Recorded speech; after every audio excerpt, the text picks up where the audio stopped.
Hello, everybody. My name is Kendrick or Kendo, whichever you prefer, and this is Scouting Party, a brand new series brought to you by Kobold Press to give you the insider information about some of our newest titles coming to you. And over the next few weeks, we're going to be talking about Kobold Press's brand new hardcover Kickstarter, the Labyrinth Worldbook, the first official setting of Tales of the Valiant. The Labyrinth and its many factions and some of the powers that be have been kind of sprinkled into a lot of the Kobold Press books up until now. But we're finally ready to lay it all out for you so you can bring your world into the Labyrinth. And I do have to say, while this series technically is for all of you, it's also for me, because I just think the Labyrinth is so mind-bogglingly cool that I just had to know what was in the book, so we both get a win.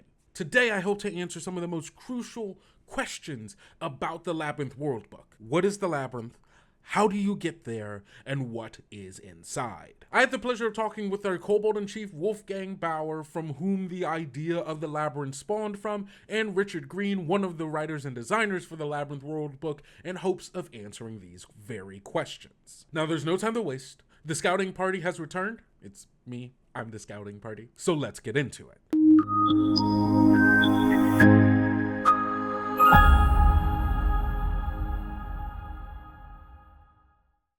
I'm excited to finally open my big mouth about the Labyrinth, because we've been talking about it and hinting at it, and we've released little bits, but here's the chance for us to dive in a little deeper. Yes, exactly. So for people who might already know a little bit about it from, as you said, the the little leaks that we've been having in all of the TOV books, and even a little bit outside of that so far, and for the people who maybe don't know anything about it, what is the Labyrinth? And Sure. yeah, how does that connect to the world big. of the players? The Labyrinth is the place between worlds, right? It's the connective tissue that binds together Midgard with your home campaign. It's the space between the World Tree and the Hells. It's taking a trip down the river Styx, right? So it's everywhere outside the little village where your heroes grew up. It's a much bigger world. It's a whole cosmology. It's factions. It's the void. It's a huge framework in which you can put just about any kind of fantasy game you want, but it also has its own particular flavor. So I'm sure we'll dive into that. Oh yeah, absolutely. So what is the you? It's called the Labyrinth, so I imagine Sure, it's because it's a maze, right? and It's something that we're going through. What yeah, is that? it's What's that like? worlds connected by the tunnels of the labyrinth, the portals of the labyrinth, the dreams that carry you from place to place. So because it's a multiverse, right, there's more than one way to travel between the worlds. But basically, the labyrinth is all those bits of connective tissue that take you from Midgard to another place, that take you from your homebrew off to a Fey plane, the Summerlands, wherever you like. And instead of it being, say, one hop through a portal, you are stepping through a portal into a vast planar maze that connects to each and every world, if only you knew the path, right? It's wonderful. You can go visit, heavenly realms of safety and delight, or you could plunge into an abyss of dark and demonic horror. You kind of hope the map the guy sold you back in the tavern is good, but maybe it's not. Yeah, I mean, it's often confused as a planar campaign, right? Like, it could be seen that way, but it's really about connecting worlds. And this strange behind the scenes place between those worlds. And the thing about the Labyrinth is, yes, it's a maze. Yes, there are tunnels, there are nodes, there are little bottled cities. But the people who know it, who know how to get from place to place and world to world, know that there are dangers in it. They know that there are secrets and keys that will get you through certain doorways.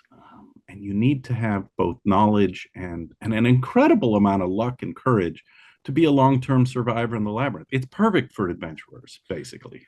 Yeah, like the way that you describe it makes it sound like just another place on top of like the world they're already exploring. It's just more of that to explore to then explore right? more worlds. Well, I mean, the ways you get into it, right? Let's talk about that. Let's get Yeah. concrete about how you get in, right? Like you Yes. can take a passageway that's basically a tunnel or a maze, and the Minotaurs of Midgard call this the Great Maze, right?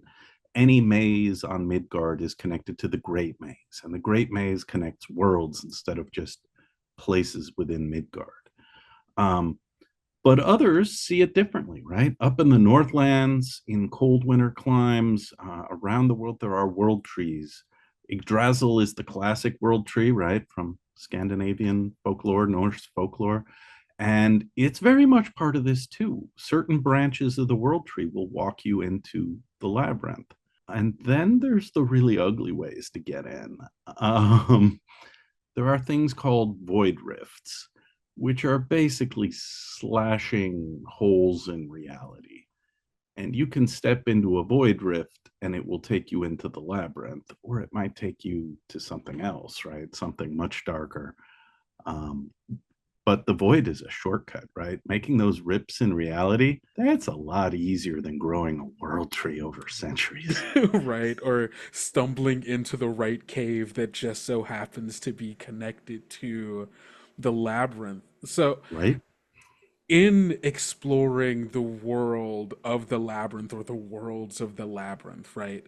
If it is similar to how anyone might explore, you know, their own forests in their own world, and people are making maps, and what are the tools that Ah, players can hope to use to help make traversing the labyrinth maybe like a little bit a easier, little bit easier, just a little sure. bit.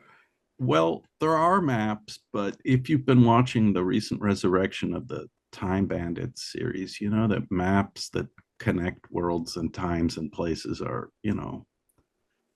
tricky and unreliable tools. They're Truly. incomplete. So there are maps of the labyrinth. There's probably as many maps of the labyrinth as there are cartographers to draw them, right? And they're worth something. But more valuable are things, for instance, like portal keys. So there's a faction in the labyrinth that makes these portal keys, and they use them as part of arcane mystic work to create and fix a portal between worlds or from the labyrinth into a world and vice versa. And those keys, you can lock a portal, you can unlock a portal. Um, but this faction called the Keepers of the Keys, because they made those portals, they know where they all are. Um, they're valuable tools that don't necessarily just fall into adventurers' hands just like that. But if you're trusted or if you're a member of the faction, they might say, hey, we're going to loan you this key. I'm going to go to this dead world and poke around a bit because we've heard something's going on there. So there's those sorts of tools. There's also something called a void detector.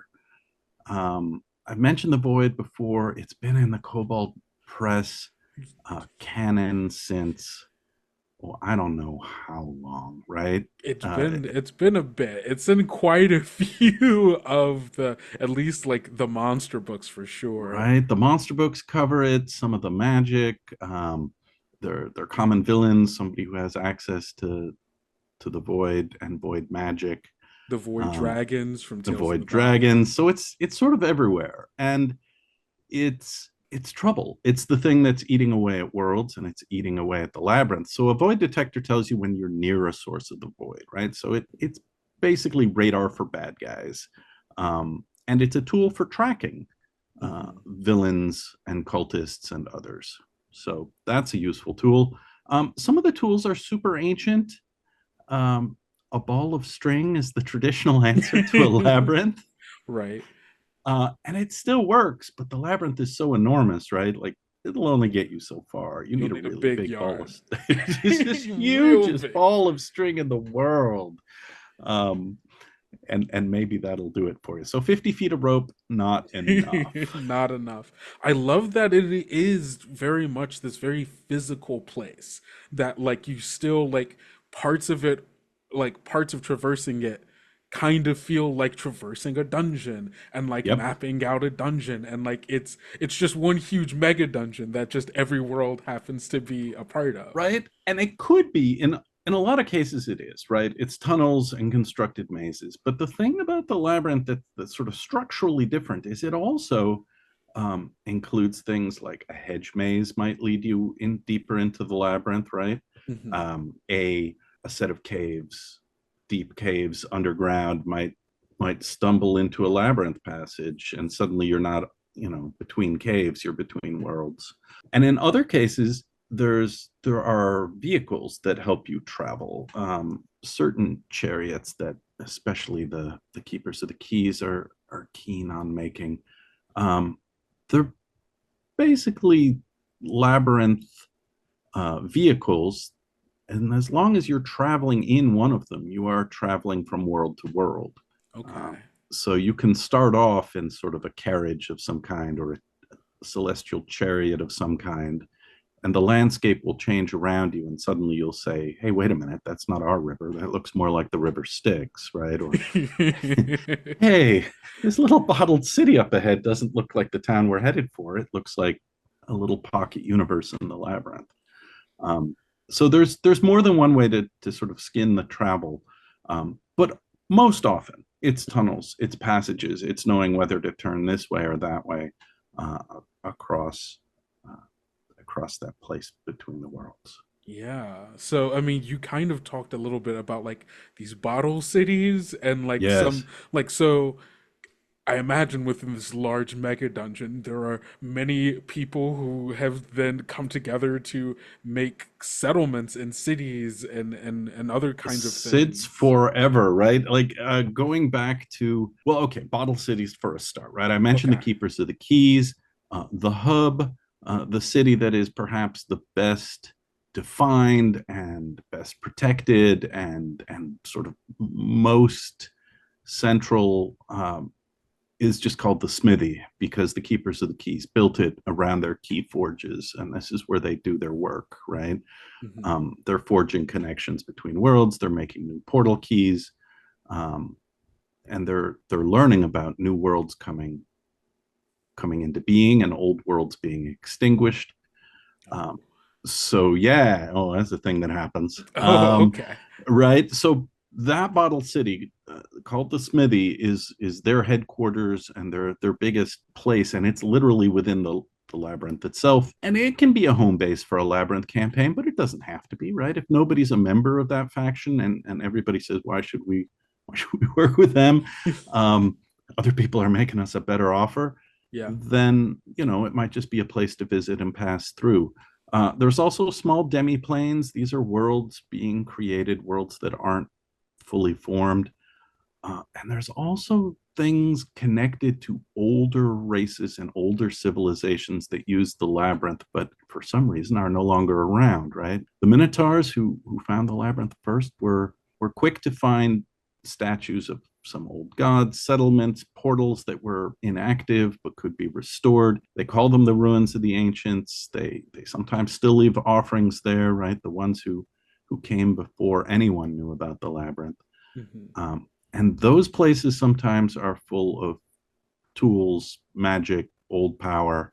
Finding some of the ancient ruins in the labyrinth basically means maybe you found something that the labyrinth's creators built, right? Someone who built portals before the keepers of the keys knew anything about. You gotta love your old precursor races who are just leaving Yes, behind knowledge and wisdom to be rediscovered once more. right. All those ruins are out there, and they don't have to be huge, right? Sometimes it's just a way station of the ancients and a little shrine with the two familiar gods.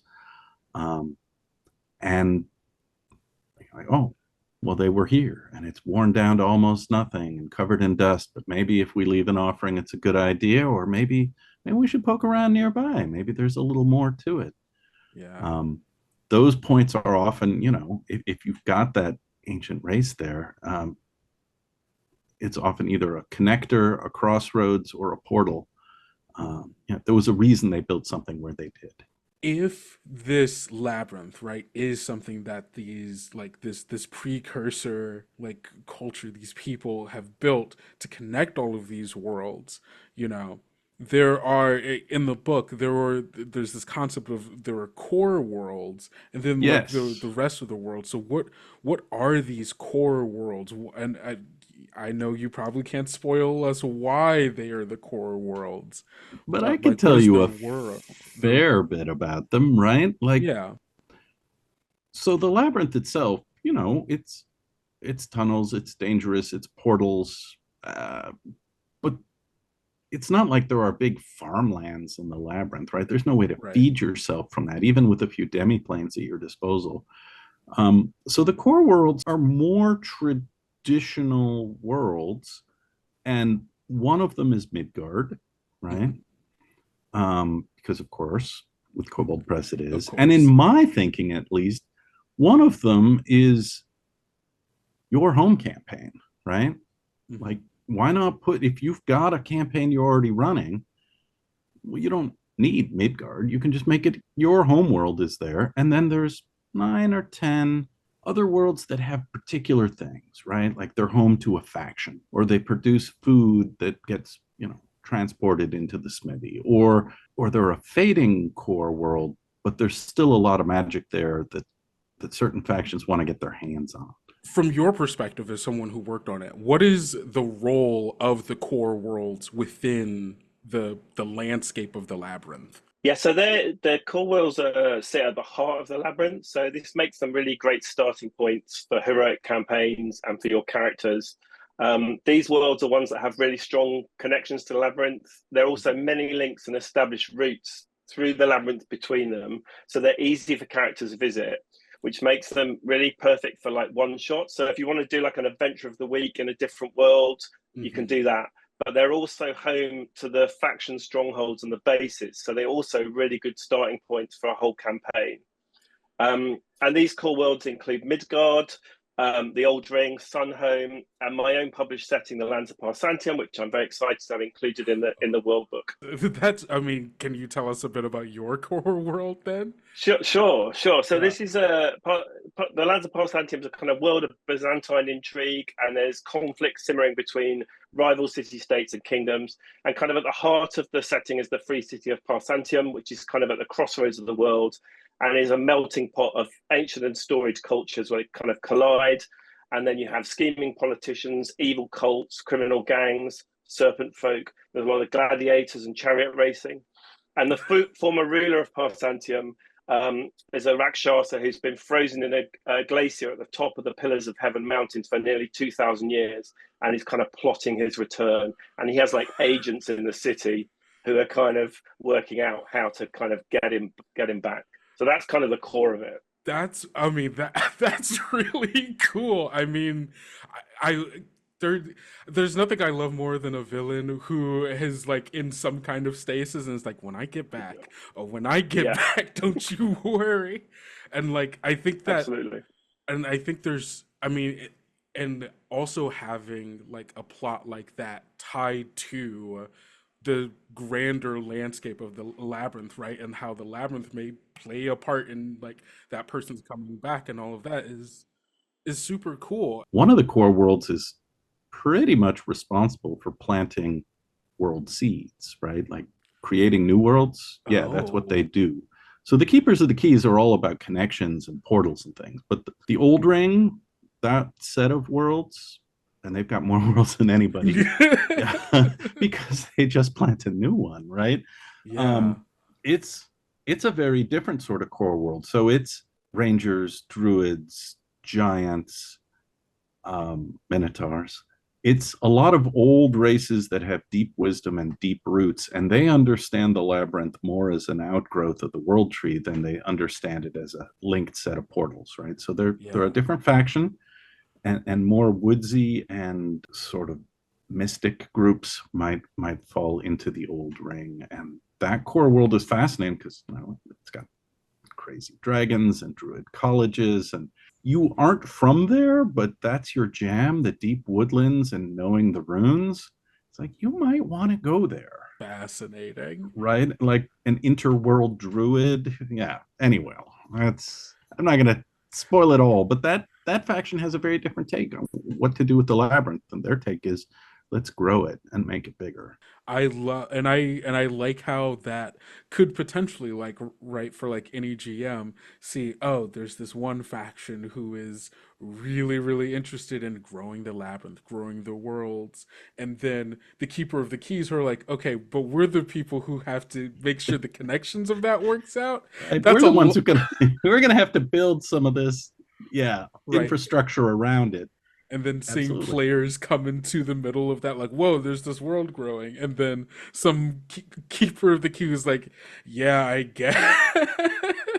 Right. It can be as big and cosmic as that, but it doesn't have to be, right? Mhm. Sometimes it's just about fighting against the local cult that is trying to crack something, right? To turn some world from fresh and living to cold and sterile. Sometimes it's way more out there than that, right? Somebody has a dream or a vision to go visit something in the labyrinth. Um, and everyone's curiosity is, well, let's find out what's on that frozen wasteland. Why are we being called here? I wonder, like, still talking about like the core worlds and knowing that players can move Sure. back and forth through them. Like, what are you most excited about that possibility of not just the players being able to move back and forth, but other people within those core worlds moving back and forth and how that may play out? Yeah, I think there's lots of opportunities for that to kind of happen, and I think just I've always been a fan of like lots of different campaign settings. So Hmm. to have a like an overall overarching setting where you can Hmm. just kind of be in Midgard one week and then the Forgotten Realms the next week or whatever setting you want, and just kind of really mix it up is fantastic. And I think the factions of the labyrinth allow you to kind of have a plot where, you know, if you belong to one of the factions, you could be sent on a mission to this place, or you might need to go and get something from another world, and then you've got a sort of perilous journey through the labyrinth to do that. And some of the core worlds are really interesting. So um can I tell you about the Dreamers Islands, because that's one of my favorites. Yes, please. And this also has like one line in the guide to the labyrinth, so people don't know very much about it as it stands. So Hmm. these are small tropical islands and coral atolls on the shores of the Astral Sea, and they are home to the servants of the dreaming god who kind of dream of new worlds. And then when they have these dreams, these worlds start appearing in the Astral Sea. And so when they know that a new world has formed, they sort of get into these fast-moving ships and sail out to find it as soon as possible and kind of nurture it. Uh-huh. But they have to be really quick because the Infernals, who are sort of like devils and those kind of guys, are based in a place called Brimstone Tower, also in the Dreaming Islands, and they're Mm. watching out for these new worlds because they want to claim them and sacrifice them on something called the Altar of Innocence, which they can use to keep the hells free from the void. So you've got this Yeah. kind of race against time, and there's lots of other cool places in the Dreamers Island. So you've got Revelport, which is kind of a party town for the Dreamers. And there are a couple of portals to other worlds, the Coral Arch and the Vortex. And there's, I can't even say this, Slazanek, I guess. I wrote it, but I don't know how to say it, which is a sunken city of the ancients, which is deep below the sea in a kind of crevasse. So there's lots going on there. So that's just one of the places that you can go and visit. That's so cool. Like I love the like the immediate like adventure or even campaign hook, right? Of Yeah. the party coming across the this faction going, "Hey, we accidentally dreamed up a whole new world, and that's cool. We need you to help us get there because there's also a group of infernals who are looking to sacrifice it on the Yeah. altar of Innis." Like that's like it's I love the possibility within the labyrinth for like really small scale stories about just branching, but also the large High level epic stuff. Yeah. tales. Yeah, Yeah. which is Absolutely. really good. Can do all those things, I think. You kind of hinted at it a bit, and I don't want to get too much into it because we will talk about it later. But Sure. you talk about these entities turning worlds cold and sterile, and potentially like players coming upon these wastelands. I know Yep. that there is a type of world in the labyrinth known as a dead world. Yep. Do you want to go into that any in any more detail? Sure. Like the labyrinth, most of the worlds it's connecting are worlds that are inhabited, right? By the kinds of characters you would expect, right? They might not be human worlds, but maybe there are elvish worlds or dragon focused worlds or something more infernal, right? You don't know. But there are some worlds that don't really support life anymore. They either have no sunlight or no minimal breathable air. Like they're barely inhabitable. You show up, you step through the portal, you realize you think it's night, but there's not a lot of stars. You look around and it's like there's not a lot of plant life. Like there's some dusty leaves, there's dunes, there's an ocean, but nothing's moving in it, right? Like Yeah. all the life has been sucked out of it. So dead worlds are where the void has triumphed. The world, if the heroes don't resist the void in some cases, that's what's going to happen to a particular world. Sometimes they're under threat, and frankly, in a labyrinth campaign, you can save the world more than once, right? Yeah, I guess because a new one could just be made, and A new one can be made, and I don't think it should always be a threat to your home campaign necessarily, right? It might be visitors from some other world come and say, listen, we need some big ass heroes here because this is what's going on. Someone's draining the life from this world and we'd like it stopped. And the thing about the heroic groups is they're all on board with that. They just sort of disagree with how should that be stopped, right? What's the right strategy? Mhm. They all think they've got the best idea. I wouldn't say they're rivals, but they're all trying for the same goal through different ends, which is less dead worlds. Yeah, absolutely. All right, tragically, that's where I'm going to have to leave those conversations off for now. But let's wrap up. If there's anything I got from these conversations, it's that the Labyrinth is such a creatively inspired way to do a multiplanar setting. If you could even really call it multiplanar, because technically everything is on the same plane. You just have to take weird labyrinthian tunnels to get from world to world and the spaces in between. I mean, it's a world in and of itself. And the way that you actually traverse the labyrinth is by mapping out its tunnels or going down the river Styx or taking a weird ship through the astral sea. It's like there's so much, there's so many, the strangeness of the labyrinth is what I think draws me into it. It feels both solid and something that I can understand and traverse, but also weird and amorphous in a kind of way that really appeals to me as a world builder and a player, because it means that there's so much out of the factions, the labyrinth itself, the weird creatures you can find in it, and the people that are trying to either hold it all together or tear it apart, that you can bring to whatever game. Even if I brought my own setting into the labyrinth and I wanted to just make it a very, very small part, just one of the 10,000 worlds within the labyrinth, there's still so much for me to pull on and just hint at the broader world that exists outside of it, and I still feel like I am a part of it. And I think that's what makes me want to play a game in the labyrinth. You could run 100 games within the labyrinth, and I can guarantee you all of them would feel very, very different. That's just how much is in the labyrinth. That's all I have for you today, but tune into Scouting Party next week, where we will dive deeper into the factions of the labyrinth and what exactly are the stakes. Until then, I've been Kendrick or Kendo, whichever you prefer, and don't forget to go out, be bold, be brave, be valiant.